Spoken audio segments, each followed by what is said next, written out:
بسم الله الرحمن الرحيم الحمد لله رب العالمين وبه نستعينه على أمور الدنيا والدين وصلى اللهم على سيدنا محمد وعلى آله وصحبه وسلم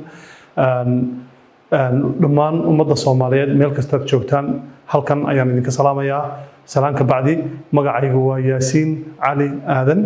waxaan jecelahay inaan la wadaago course gaaban oo magaciisa la yiraahdo xirfadda akademiga ah ee qoraalka ama xirfadda qoraalka ee akademiga ah oo English ahaan ku noqonaysa academic writing skills okay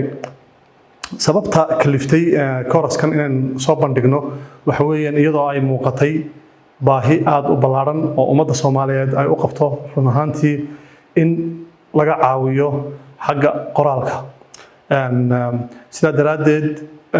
course-kan saas ayuu ku hirgalay course-ku wuxuu ka kooban yahay laba qaybood oo waaweyn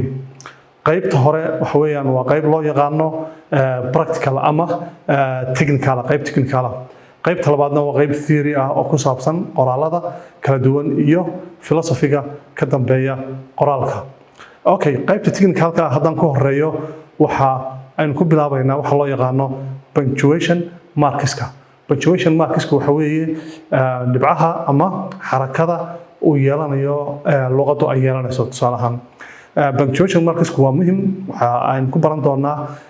waxa loo isticmaalo for example ama tusaale ahaan full stop goorma la isticmaalaa maxaa loo isticmaalaa comma goorma la isticmaalaa apostrophe question mark wixii la halmaalaa exclamation mark iyo barakidada question markska waxaas oo dhan halka ay ku habboon yihiin xilliga la isticmaalo iyo goorta la isticmaalo sidoo kale waxaynu eegi doonaa oo aynu baran doonaa capitalization oo noqonaysa capital letterska goorma capital letter la isticmaalaya sentence-ka xaggu ka galaya xagga hore xagga dhexda mise xagga dambe kelmadeeba capital noqonaysa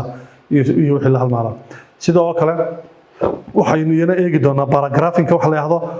oo ma qaab dhismeedka uu dhisan yahay paragraphing paragraph waa kudlad ama sentence ah oo isu tagay ama tudciyo sentence ah oo la isu geeyay marka paragraph-kaagu sidee uu ekaan doonaa topic sentence-kiisu noqon doonaa theory-giisa iyo argument-kiisu sidoo isu qaban doonaa conclusion-kiisu sidee uu ekaan doonaa sidoo kale waxaynu eegi doonaa waxyaabaha formalka ah iyo waxyaabaha informalka ah oo ay ka hor ugu horeyso waraaqaha tusaale ahaan waraaqaha xafiis dira waraaqaha qof dira business to business company to company ayaa waraaqo isu dira waraaqahaas sidee baa loo qorayaa kuwa formal ah kuwa informal ah waxa kale oo aynu eegi doonaa manuscripts-ka ama qoraalada kala duwan structure-kooda hadday tahay qoraalka buugga ah hadday tahay qoraalka academic journal-ka hadday tahay qoraalka essay-ga report-ka article-ku maxay ku kala duwan yihiin structure-kee bay leeyihiin qaabkee baa loo isticmaalaa maxaase loo isticmaalaa waxaynu eegi doonaa sidoo kale waxa loo yaqaano referencing-ka iyo paraphrasing marka aad academically wax u qorayso waxaad u baahan tahay inaad samayso reference-ku waxa weeye inaad tixraac samayso meeshii aad ka keentay theory-ga ama fikirka meeshaad ka keentay inaad sheegto qaab loo isticmaalo ayaa jira tusaale ahaan waxaa jiri doonaa iyana sidoo kale mashiino online ah oo software ah oo inoo sahli doona in aynu samayno referencing-ka waxaa laga yaabaa sawirkan markaad aragto dhibcaha faraha badan koomada iyo qaabka u yaalla waxaa laga yaabaa inuu walaac ku geliyo hase yeeshee waxaynu kari karaa ama aynu helaynaa software machine inoo fududeeya hawshaas keliya aad gelinayso dheetada sidoo kale waxaynu baran doonaa paraphrasing-ka wax la yiraahdo paraphrasing waxa weeyaan markaad fikirka soo amaanaysato halkii aad ka isticmaal lahayd direct quotation qoraalkaaga dhex dhig lahayd markaad citation-ka isticmaalayso in paraphrasing-ka aad u isticmaasho kelmado aad adigu leedahay inaad ku bedesho isla markaana aad reference-kii raaciso technically sida loo sameeyo isna waxay naga caawin doonaa software machine online ah oo free ah oo aynu soo bandhigi doono halka ugu dambaysa qaybta practical-ka waxaynu samayn doonaa in aynu luqadda Soomaaliga wax ku qorro paragraph Soomaaliya intaynu qorro text message qorro email qorro assignment dan qorro aynu ka dhigno English muddo yar oo saacada ah ama saacad gudaheeda ah inaynu ku bedeli karro qoraal aad u dheer taana waxay naga caawin doonaa iyadana software machine ama translator online ah oo free ah sida loogu sameeyana waan isla eegi doonaa taa macnaheedu waxa weeye qofka Soomaali qori kara basic English yaqaana in uu isagu qoran karo intuu Soomaali ku qoro assignmentkiisa ama asaygiisa ama reportkiisa in uu u bedeli karo English si fudud awgeed si yar fudud halka hadan kaga baxno waxa loo yaqaano technicalka ama qaybtii farsamada ahayd ee course-keena waxaynu galeynaa qaybta theory-ga wuxuu ugu horeeyaa aynu baranaynaa waxa paradigms-ka paradigms-ku waxa weeye waa madhab kala duwan ee thoughts-ka ama philosophy-ga research-ka ka dambeeya waxaynu baran doonaa waxa la yiraahdo ontology waxaynu baran doonaa waxa la yiraahdo epistemology oo research-ka marka la sameynayo ku saabsan iyo qaabka loo sameeyo paradigms-ka kala duwan waxaynu baran doonaa sida positivism-ka interpretivism-ka iyo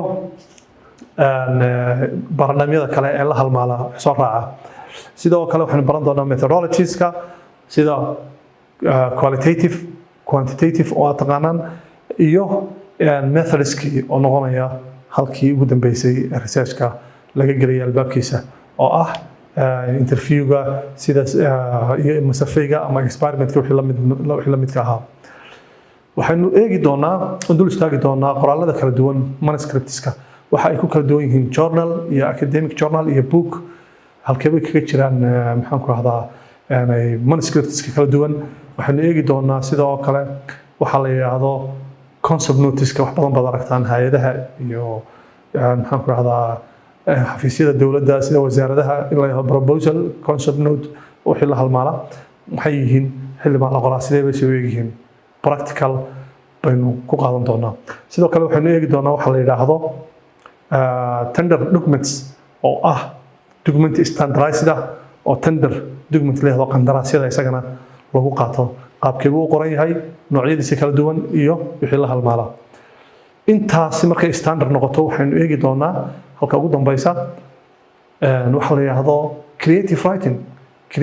wax badan baynu maqalaa waa hal abuur oo qoraalka hal abuurka ah maxaa loo isticmaalaa goorma la isticmaalaa muxuu yahay creative writing intaas haddaan kaga baxo qaybta hore waxaan mar labaad ku celinayaa in course-ku muhiim u yahay qof kasta oo Soomaali ah oo yaqaana basic English course-ka dadkaas ayaa loogu talagalay oo doonaya inay kor u qaadaan xirfadooda qoraalka ee Ingiriisiga ah English ku baran mayno laakiin waxaan ku baranaynaa xirfadda qoraalka sida oo kale course-ku wuxuu cover gareynayaa ama uu kormarayaa casharrada aan soo sheegnay kala duwan aniga naftarkaygu yaasiin ahaan ma ihi qofkii ugu habboonaa runtii course-kan dhigi lahaa hase yeeshee dad badan oo iga aqoon badan ayaa jira balse ujeedada guud waxay ahayd in aynu muujino ama aynu highlight garayno gaabka ama baahida bulshada ah ee jirta ee bannaan si wax looga qabto waxaad aragtaan wax badan haddii aad u baahato inaad wax yar ka xumaadaan ama ka jabaan inaad samaysato waxaad helaysaa YouTube tutorial YouTube ah oo dad kala geliyeen mainly English ahaan lagu geliyay maxaa u diiday ummadda Soomaaliyeed sidoo kale in aynu qof walba halka ku wanaagsan yahay oo ummadda ka taageero oo uu soo geliyo YouTube-ka laga doodo la kabo wax lagu daro run ahaantii wixii aan qaldo waad sixi doontaan sidoo kale waxa aan ka tago gaabka bannaan insha Allah waad isna ku dari doontaan aad iyo aad baan idin salaamayaa wassalaamu calaykum ورحمة الله وبركاته.